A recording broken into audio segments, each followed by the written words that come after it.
नमो भगवते वासुदेवाय। अथ द्वादशोऽध्यायः। सूत उवाच।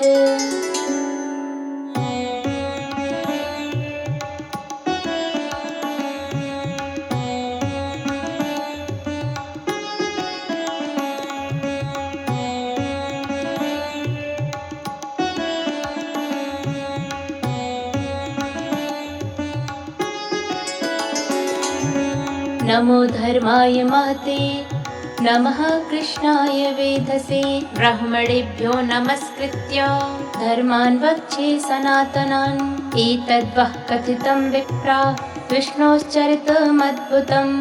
भवद्भिर्यदहं पृष्टो नराणां पुरुषोचितम्। अत्र संकीर्तितः साक्षात् सर्वपापहरो हरिः। नारायणो हृषीकेशो भगवान् सात्वतां पतिः। अत्र ब्रह्म परं गुह्यं जगतः प्रभवाप्ययं। ज्ञानं च तदुपाख्यानं प्रोक्तं विज्ञानसंयुतं। भक्तियोगसमाख्यातो वैराग्यं च तदाश्रयं। पारीक्षितमुपाख्यानं नारदाख्यानमेव च। प्रायोपवेशो राजर्षिर्विप्रशापात् परीक्षितः। शुकस्य ब्रह्मर्षभस्य संवादश्च परीक्षितः। योगधारणयोत्क्रान्तिः संवादो नारदाजयोः। अवतारानुगीतं च सर्गः प्राधानिकोग्रतः। विदुरोद्धव संवादः क्षत्रिमैत्रेययोस्ततः। पुराणसंहिता प्रश्नो महापुरुषो संस्थितिः। ततः प्राकृतिकः सर्गः सप्तो वैकृतिकाश्च ये। ततो ब्रह्माण्डसम्भूतिर्वैराजः पुरुषो यतः। कालस्य स्थूले सूक्ष्मस्य गतिः पद्मसमुद्भवः। भुव उद्धरणेऽम्बुधे हिरण्याक्षे बधो यथा। ऊर्ध्वोत्तरीयग्वाक्सर्गो रुद्रसर्गस्तथैव च। अर्धनारी नरस्याथ यतः स्वायम्भुवो मनुः। शतरूपा चाया स्त्रीणामाद्या प्रकृतिरुत्तमा। सन्तानो धर्मपत्नीनां कर्दमस्य प्रजापतेः। अवतारो भगवतः कपिलस्य महात्मनः। देवहूत्याश्च संवादः कपिलेन च धीमता। नवब्रह्म समुत्पत्तिर्दक्षयज्ञविनाशनं। ध्रुवस्य चरितं पश्चात् प्रथुः प्राचीनबर्हिषः। नारदस्य च संवादस्ततः प्रयव्रतं द्विजाः। नाभेस्ततोऽनुचरितं ऋषभस्य भरतस्य च। द्वीपवर्षसमुद्राणां गिरिनद्युपवर्णनं। ज्योतिश्चक्रस्य संस्थानं पातालनरकस्थितिः। दक्षजन्मे प्रचेतोभ्यस्तत्पुत्रीणां च सन्ततिः। यतो देवास्तुरनरास्तिर्यङ्नगखगादयः। त्वाष्ट्रस्य जन्म निधनं पुत्र्योश्चेति ते द्विजाः। दैत्येश्वरस्य चरितं प्रह्लादस्य महात्मनः। मन्वन्तरानुकथनं गजेन्द्रस्य विमोक्षणं। मन्वन्तरावताराश्च विष्णोर्हयशिरादयः।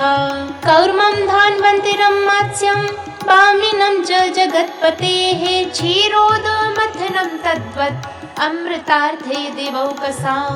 देवासुरमहायुद्धं राजवंशानुकीर्तनम्। इक्ष्वाकुजन्म तद्वंशः सुद्युम्नस्य महात्मनः। इलोपाख्यानमत्रोक्तं तारोपाख्यानमेव च। सूर्यवंशानुकथनं शशादाद्यान् रगादयः। सौकन्यं चाथ सर्यातेः ककुत्स्थस्य च धीमतः। खट्वाङ्गस्य च मान्धातुः सौभरेः सगरस्य च। रामस्य कौसलेन्द्रस्य चरितं किल्बिषापहं। निमिरङ्गपरित्यागो जनकानां च सम्भवः।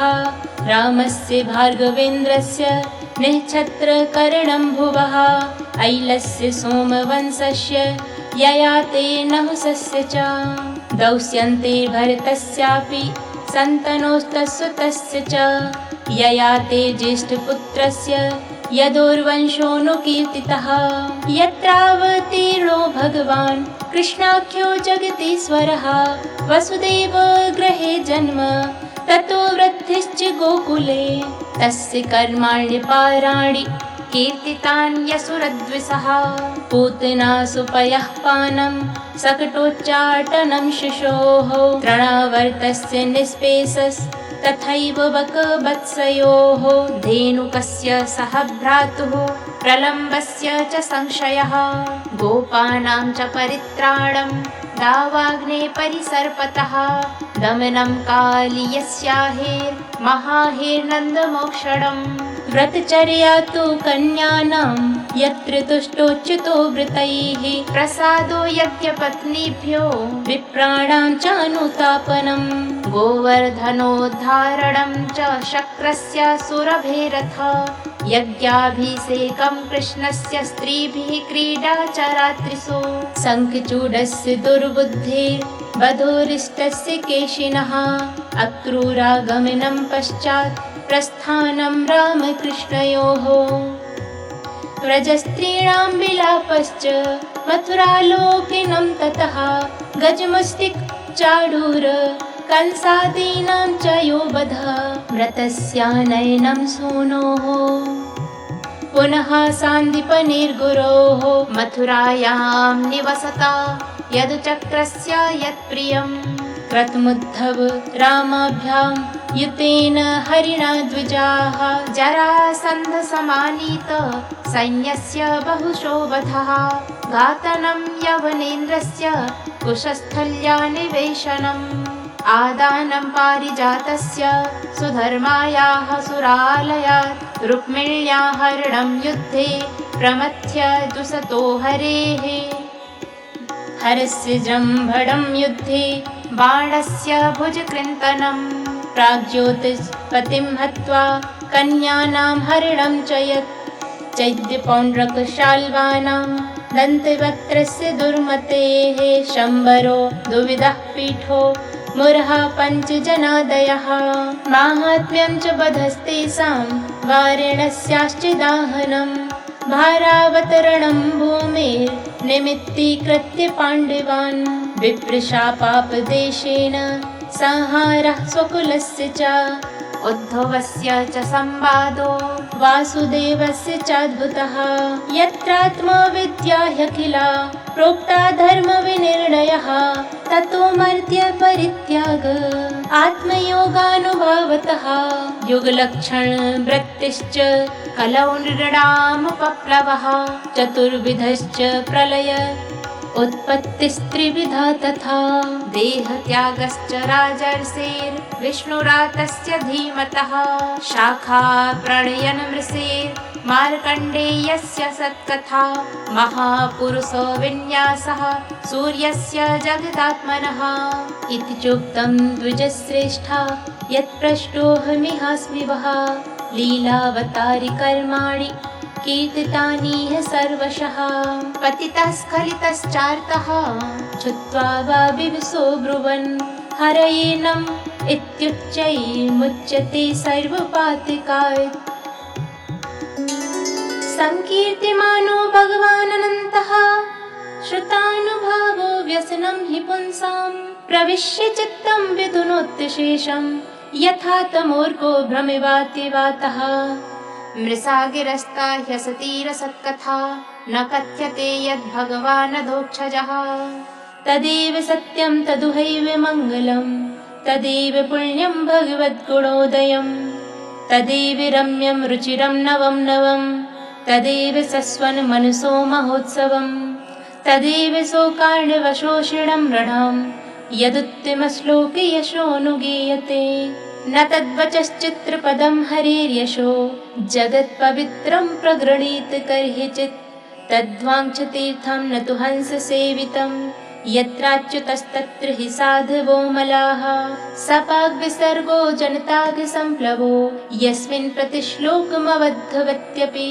नामन्यनन्तस्य यशोऽङ्कितानि यत् क्षणवन्ति गायन्ति गृह्णन्ति साधवः नैष्कर्म्यमप्यच्युतभाववर्जितं न शोभते ज्ञानमलं निरञ्जनम्। कुतः पुनः सस्वदभद्रमेश्वरे न ह्यर्पितं कर्म यदप्यनुत्तमम्।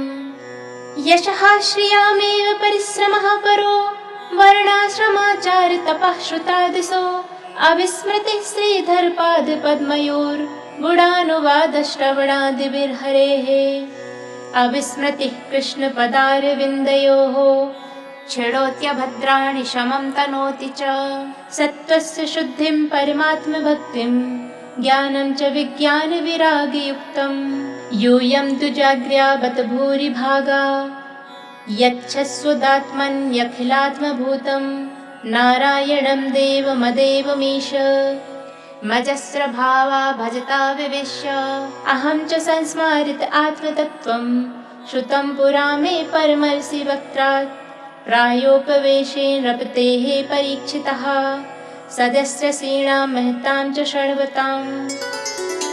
एतद्वः कथितं विप्राः कथनीयोरुकर्मणः माहात्म्यं वासुदेवस्य सर्वाशुभविनाशनं य एवं श्रावयेन्नित्यं यामक्षरमनन्यधीः श्रद्धावान्योऽनुशृणुयात् पुनात्यात्मानमेव सः।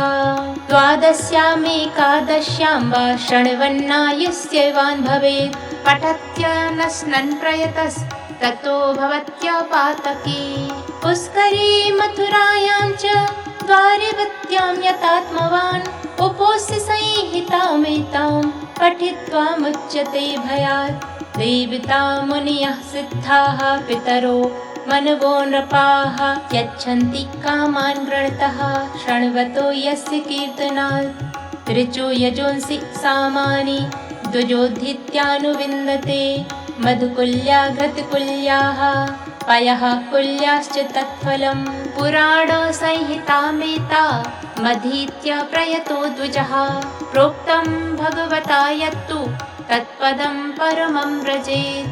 विप्रोधित्याप्नुयात् प्रज्ञां राजन्यो दधिमेखलां वैश्यो निधिपतित्वं च शूद्रः शुद्धेत पातिकात्।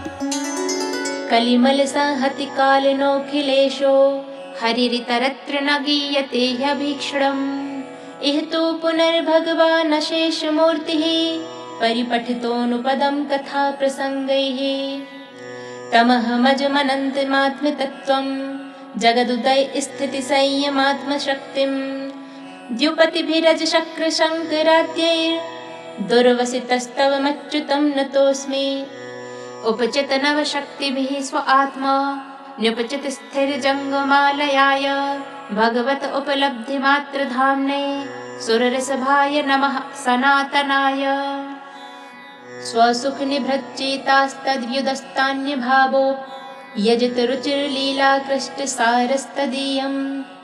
व्यतनुत कृपया यस्तत्त्वदीपं पुराणं तमखिलव्रजिनघ्नं व्यासे सूनुं नतोऽस्मि।